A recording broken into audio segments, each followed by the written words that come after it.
முயற்சிகள் வெல்லும் சேனல். வணக்கம். இன்னைக்கு நம்ம ஒரு சுவையான, டேஸ்டான, ஹெல்த்தான உளுந்து புட்டு வந்து எப்படி செய்யலாங்கிறத பார்க்கலாம் வாங்க.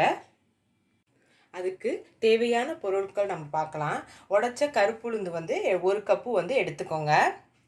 இது வந்து நீங்கள் உடைச்ச கருப்புளுந்து 1 கப் எடுத்துக்கிட்டிங்கன்னா 3/4 கப்பு வந்து பச்சரிசி எடுத்துக்கோங்க.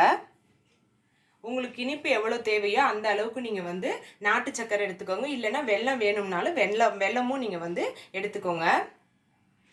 நெய் வந்து ஒரு 2 டேபிள் ஸ்பூன் எடுத்துக்கோங்க. தேங்காய் வந்து அரை மூடி எடுத்து அதில் பாதி மட்டும் துருவி எடுத்துக்கோங்க. உப்பு வந்து ஒரு பிஞ்ச் எடுத்துக்கோங்க. இப்போ வந்து உளுந்து புட்டு எப்படி செய்யலாங்கிறத பார்க்கலாம் வாங்க. உளுந்து புட்டுக்கு வந்து நம்ம எடுத்து வச்சுருந்த இந்த உளுந்து இருக்குது பாருங்கள், அதை வந்து இந்த மாதிரி கடாயில் போட்டு நல்லா வந்து வறுத்துக்கணும். நல்லா செகப்பாக வர வரைக்கும் நல்லா வறுத்துக்கணும். நான் வறுத்துட்டு உங்களுக்கு காட்டுறேன். அது நம்ம உளுந்து போட்டால் நல்லா செவக்க வந்து வறுத்துட்டேன். இந்த அளவுக்கு நீங்கள் வந்து வறுத்துக்கோங்க. இப்போ வந்து இதை எடுத்து இது மாதிரி ஒரு ஏனத்தில் வந்து கொட்டிக்கோங்க. இது நல்லா ஆறட்டும். இப்போ வந்து அதே கடாயில் வந்து நம்ம பச்சரிசி எடுத்துருந்தோம் பாருங்கள், அதையும் நல்லா போட்டு இதை வந்து வறுத்துக்கணும். லேசாக வந்து வறுத்துக்கணும். நான் வறுத்துட்டு காட்டுறேன் பாருங்கள். அரிசியும் போட்டிருந்தோம், அதை நல்லா வறுத்தாச்சு. இப்போ வந்து ரொம்ப நீங்கள் வந்து செவக்க விட்றாதீங்க. இந்த அளவுக்கு வந்து கலர் வந்து லைட் கலராக இருக்கும். அப்போ வந்து நம்ம வந்து அடுப்பை ஆஃப் பண்ணிவிட்டு இதை வந்து எடுத்து இந்த உளுந்து கொட்டியிருந்தேன் பாருங்கள், அதிலே வந்து இதையும் கொட்டிக்கோங்க.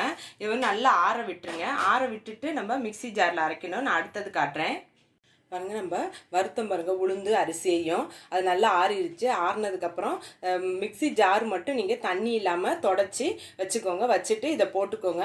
போட்டுட்டு ஒரு ரவை பதத்துக்கு வந்து அரைச்சிக்கணும். நான் அரைச்சிட்டு காட்டுறேன் பாருங்கள். மிக்சி ஜாரில் போட்டுருந்தேன் பாருங்கள், உளுந்தும் அரிசியும் அரைச்சிட்டேன். இந்த அளவுக்கு கொஞ்சம் கொரப்பாக வந்து அரைச்சிக்கோங்க. இப்போ அடுத்தது வந்து புட்டு எப்படி செய்யலாம்ங்கிறத பார்க்கலாம் பாருங்கள். நம்ம உளுந்து புட்டுக்கு நம்ம உளுந்தையும் அரிசியும் அரைச்ச பாருங்கள், அதை இது மாதிரி ஒரு கிண்ணத்தில் போட்டுக்கோங்க. போட்டுட்டு நம்ம உப்பு தூள் எடுத்துருந்தோம் பாருங்கள், அதை வந்து இதில் போட்டுக்கோங்க. போட்டுட்டு இது தண்ணி வந்து கொஞ்சம் வெதுன்னு நான் தண்ணி எடுத்திருக்கேன். இந்த தண்ணியை வந்து லேசாக வந்து இப்படியே ஊற்றி கொஞ்சம் கொஞ்சமாக நம்ம வந்து இதை கிளறணும்.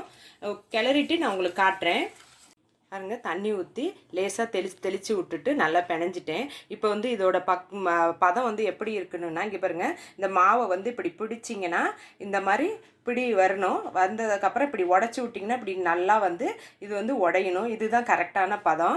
இப்போ வந்து இட்லி கொப்பரையில் வந்து இதை போட்டு வேக வைக்கணும். நான் அடுத்தது காட்டுறேன் பாருங்கள். இட்லி தட்டில் வந்து துணி அதே மாதிரி வந்து நீங்கள் தண்ணியில் நினச்சிடாதீங்க, ட்ரையாகவே இருக்கட்டும், காட்டன் துணியாக இருக்கட்டும்.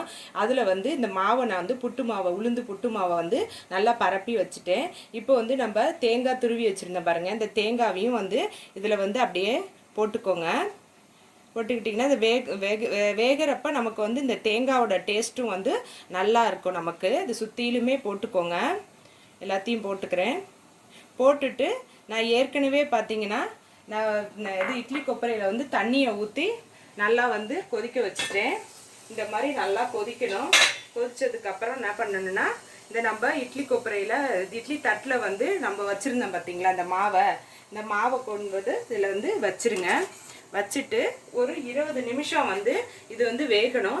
வெந்ததுக்கப்புறம் நான் உங்களுக்கு காட்டுறேன் பாருங்க. நம்ம இட்லி கொப்பரையில் வந்து இந்த உளுந்து புட்டுக்கு நம்ம போட்டிருந்தோம் பாருங்கள், அது நல்லா வெந்துருச்சு. இப்போ இது வந்து நல்லா வெந்துருச்சா நமக்கு தெரியறதுக்கு இங்கே பாருங்கள், இந்த மாவை வந்து இப்படி எடுத்து நம்ம கையால் இப்படி உருட்டினீங்கன்னா இந்த அளவுக்கு வந்து இன்னொரு தடவை காட்டுறேன், அது எடுக்கிற ஆவி அடிக்குது இருங்க. இந்த பாருங்க, இப்படி உருட்டி விட்டிங்கன்னா இந்த மாதிரி உருண்டையாக வரும். இதுதான் கரெக்டான பதம்.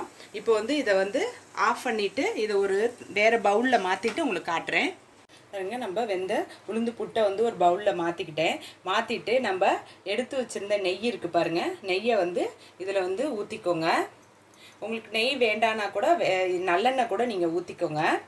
இப்போ வந்து அடுத்தது வந்து உங்களுக்கு எவ்வளோ இனிப்பு தேவையோ அந்த அளவுக்கு நீங்கள் வந்து நாட்டு சர்க்கரை இல்லைன்னா வெல்லம், இது ரெண்டையும் வந்து ஏதாச்சும் ஒன்றை வந்து போட்டுக்கோங்க. போட்டுட்டு இதை வந்து நான் நல்லா மிக்ஸ் பண்ணி விட்டுக்கிறேன். மிக்ஸ் பண்ணிவிட்டு உங்களுக்கு காட்டுறேன் பாருங்கள். நெய், நாட்டு சர்க்கரை எல்லாம் போட்டு நல்லா மிக்ஸ் பண்ணி விட்டேன். இதுதான் கரெக்டான பதம் நமக்கு.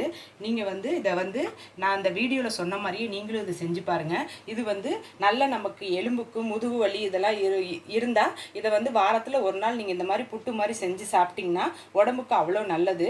நமக்கு வந்து உளுந்து புட்டு வந்து ரெடி ஆகிடுச்சு. நான் இந்த வீடியோவில் சொன்ன மாதிரியே நீங்களும் இதை செஞ்சு பாருங்கள். இந்த வீடியோ உங்களுக்கு பிடிச்சிருந்துச்சுன்னா லைக் பண்ணுங்கள், ஷேர் பண்ணுங்கள். உங்கள் முயற்சிகள் வெல்லும் சேனலுக்கு சப்ஸ்கிரைப் பண்ணுங்கள். நன்றி.